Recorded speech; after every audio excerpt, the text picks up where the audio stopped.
Penyakit rabies, ya, kalian pasti tentunya sudah sangat mengetahui penyakit rabies itu apa. Bahkan kalian sudah mengetahui juga hewan-hewan penular rabies, jenis-jenis hewan penular rabies itu apa saja.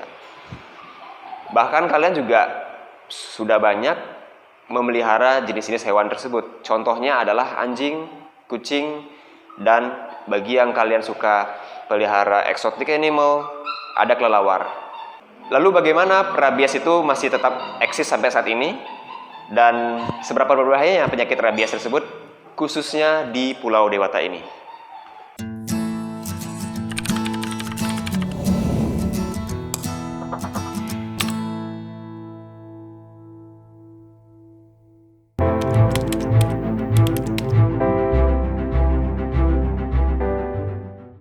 Rabies bukanlah penyakit yang baru dalam peradaban manusia. Banyak ilmuwan, tokoh-tokoh, serta peneliti yang mulai banyak meneliti tentang kasus rabies ini atau penyakit rabies ini sejak ribuan tahun silam. Hingga akhirnya sebagian ilmuwan terkenal mulai ikut meneliti penyakit rabies ini. Salah satunya pada tahun 1885, Louis Pasteur menemukan cara mendiagnosa rabies dengan menanam atau men-culture pada jaringan otak yang terinfeksi. Kemudian pada tahun 1958, Goldwasser dan Quisling itu menemukan cara diagnosa secara modern terhadap penyakit rabies ini dengan teknik direct immunofluorescent antibody test untuk mengetahui antigen penyakit rabies pada jaringan yang terinfeksi.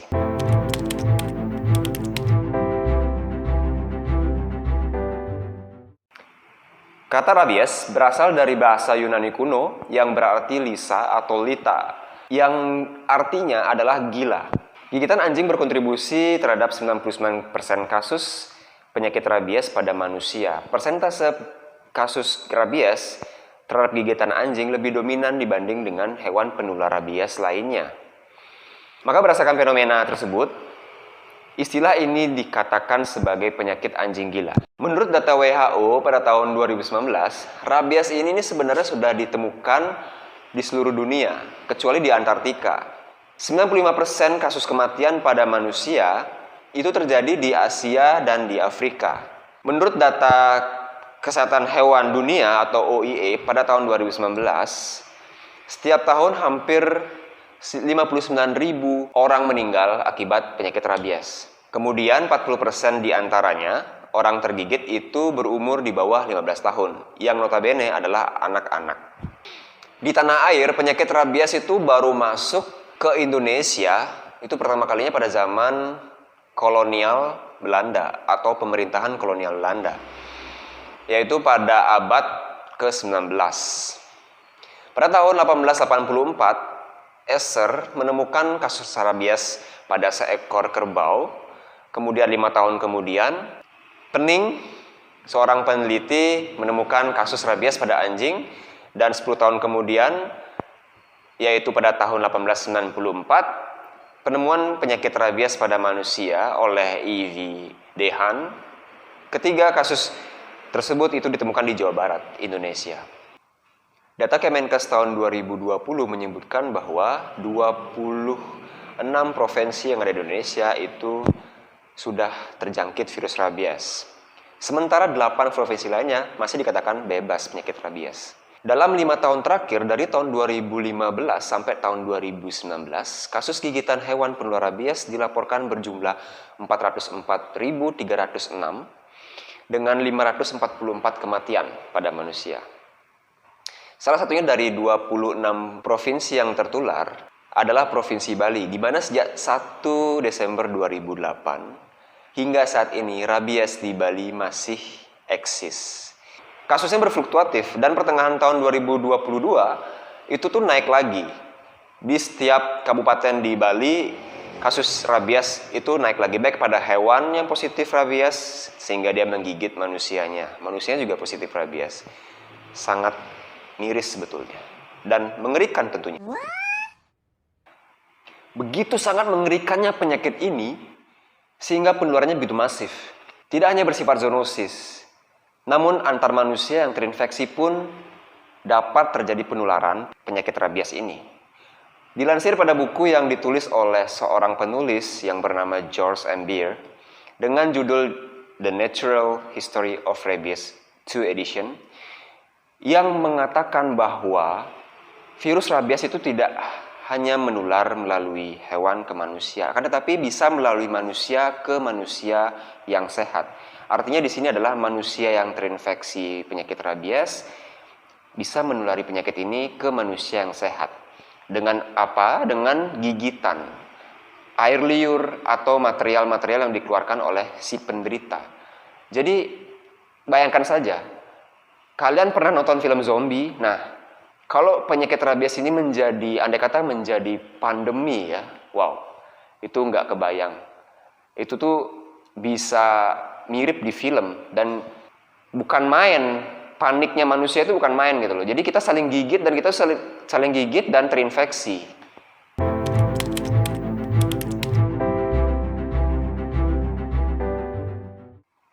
Sebetulnya video ini dibuat untuk mengedukasi masyarakat luas ya.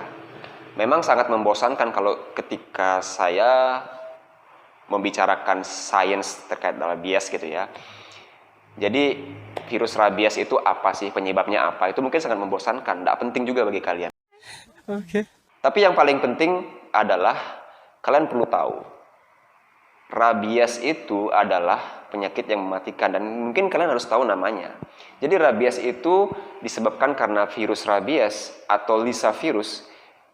Dia juga punya keluarga. Keluarganya disebut Rhabdoviridae.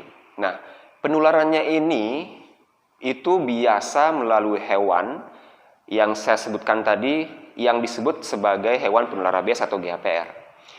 HPR ini, anjing, kucing, kelelawar, itu tuh bisa menginfeksi melalui gigitan, menginfeksi manusia melalui gigitan ya. Virus rabies ini ada di air liurnya hewan, anjing atau kucing yang mungkin kalian pelihara, atau anjing yang ada di lingkungan luar kalian atau yang liar seperti itu menggigit kalian. Kemudian kalian terinfeksi, dari gigitan tersebut virus itu akan bereplikasi dan menyebar ke seluruh tubuh. Tapi yang paling penting adalah penyebaran virus itu. Ya, kalian harus paham caranya menghentikannya. Ketika ada luka gigitan, kalian harus cepat-cepat bersihkan. Karena kalau tidak, virus itu menyebarnya melalui susunan saraf tepi, kemudian masuk ke susunan saraf pusat sampai ke otak kalian. Nah, kalau sudah sampai ke otak, timbul gejala, oke, mungkin saya akan angkat tangan ya. Jadi kalian sudah tinggal menghitung hari. Nah, gimana sih gejala pada hewan? Nah, ini yang paling penting yang saya harus jelaskan ke kalian. Gejala rabies pada hewan itu ada bermacam-macam ya. Jadi yang paling umum kalian lihat adalah hewan tersebut takut, kemudian sedikit agresif, suka menggigit benda-benda yang ada di sekitarnya, kemudian sedikit intervensi dia sangat galak dan mungkin berbahaya seperti itu. Kemudian hipersalivasi atau yang disebut sebagai liuran seperti itu. Kemudian gangguan saraf dan kematian. Pada hewan ketika sudah menunjukkan gejala dan dia menggigit kalian, maka dalam waktu 14 hari umumnya hewan itu akan mati. Namun ada beberapa literatur yang mengatakan 2-5 hari pun sudah mati hewan tersebut yang menggigit kalian sebelumnya. Nah, segera bawa ke dokter atau kalian agak lebih waspada terhadap anjing-anjing yang menunjukkan gejala rabies supaya kasus rabies kita bisa tangani secara bersama-sama.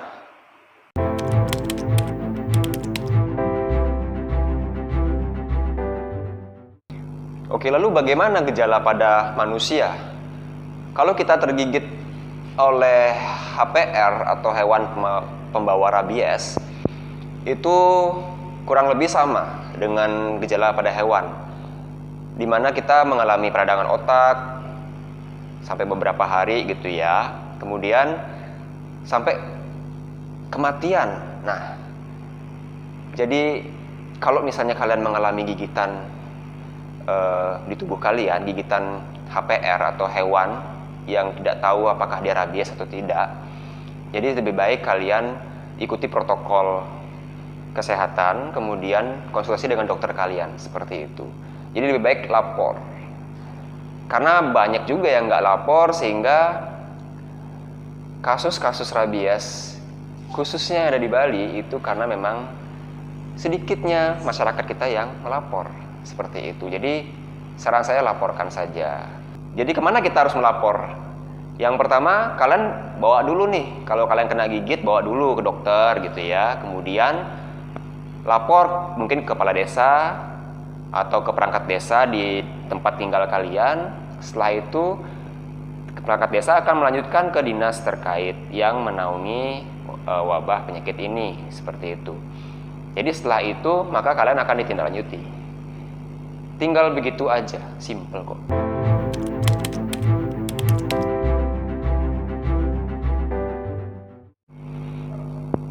Pencegahan penyakit rabies itu ada banyak ya. Jadi ada banyak yang bisa kita lakukan. Nah, pencegahan penyakit rabies pada hewan, yang pertama adalah vaksinasi massal. Tentunya vaksinasi massal ini sesuai dengan syarat dan ketentuan ya. Jadi kalau misalnya ada pihak terkait datang itu ingin membantu kalian untuk memvaksin anjing kalian, vaksin rabies. Nah, itu kalian harus kooperatif juga.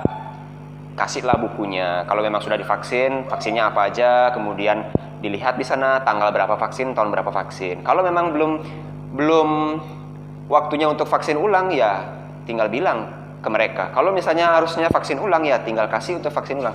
Jadi nggak ada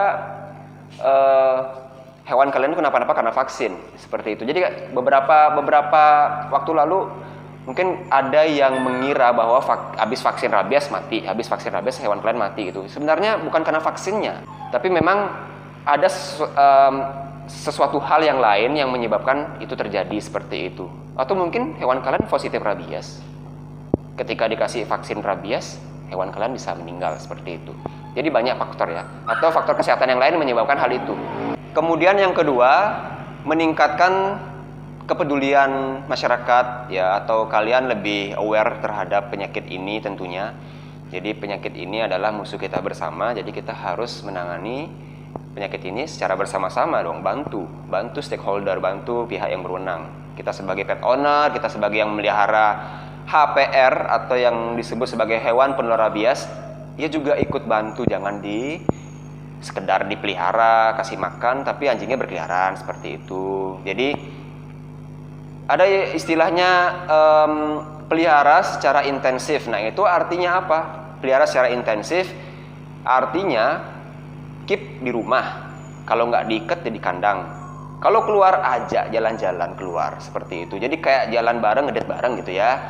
Kemudian yang ketiga itu sampling dan uji laboratorium. Nah, ketika ada tanda-tanda, nah ini nih muaranya, kalian harus lapor. Kalau misalnya kalian menemukan tanda-tanda rabies, kalian harus lapor ke pihak yang berwenang, seperti saya jelaskan di awal tadi. Ketika ada tanda-tanda, maka hewan kalian harus diambil sampelnya, seperti itu, untuk dites. Jadi bukan bagaimana supaya sama-sama aman, keluarga kalian aman, karena kalian punya hewan yang berisiko, seperti itu.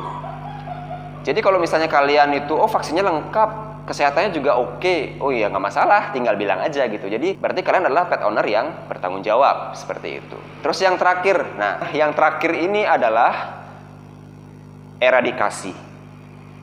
Apa itu eradikasi? Eradikasi itu adalah nama lain dari eliminasi. Nah, ini saya tahu, ini kalian pasti nggak setuju. Teman-teman pet lover mungkin ada yang pro dan kontra juga dengan tindakan eliminasi pada hewan atau anabul kalian. Jadi ini tindakan yang terakhir sebetulnya. Kalau misalnya rabies itu tak terbendungkan, kasusnya itu naik, kemudian tidak dapat dikontrol lagi dan membahayakan masyarakat, itu apa boleh buat. Namun saya paham, pro kontra itu wajar, seperti itu. Namun kalau misalnya udah terjadi yang saya katakan tadi, kasusnya tidak turun, kemudian masyarakat pun tidak aware terhadap hewan peliharaan mereka, tentunya itu akan menjadi bumerang buat kita sendiri.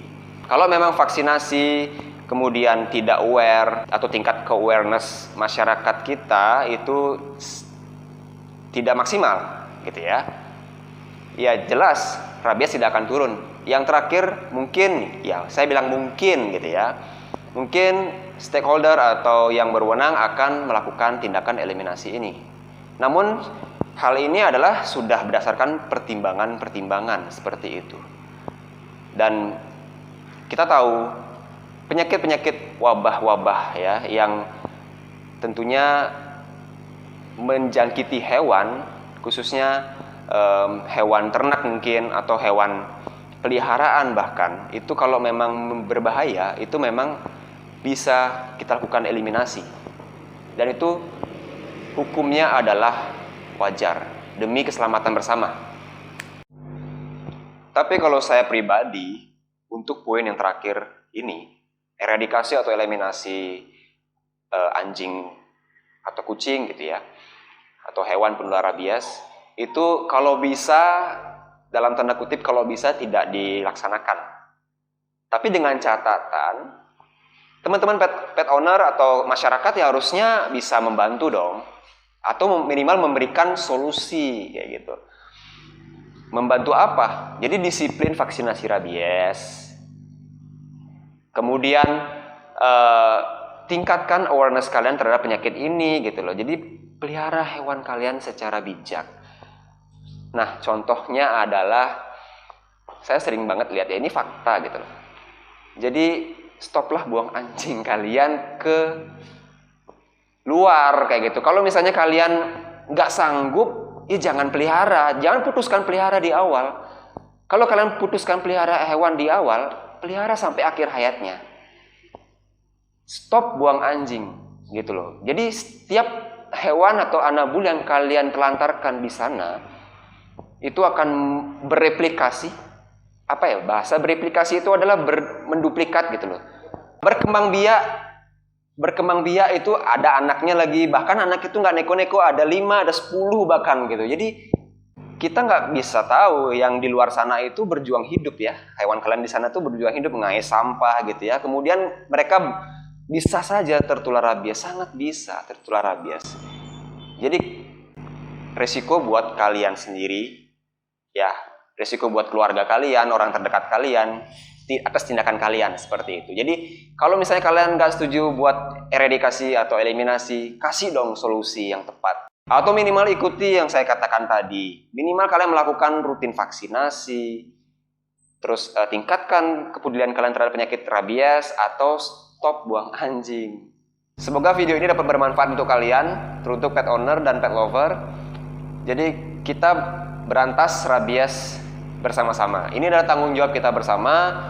Semoga rabies yang ada di Indonesia, khususnya yang ada di Bali, kasusnya itu bisa turun atau hilang. Mari kita bantu rekan-rekan kita, kemudian kita berkolaborasi bersama. Ini bukan tanggung jawab siapa-siapa, akan tetapi ini tanggung jawab kita bersama untuk menuju Bali bebas rabies.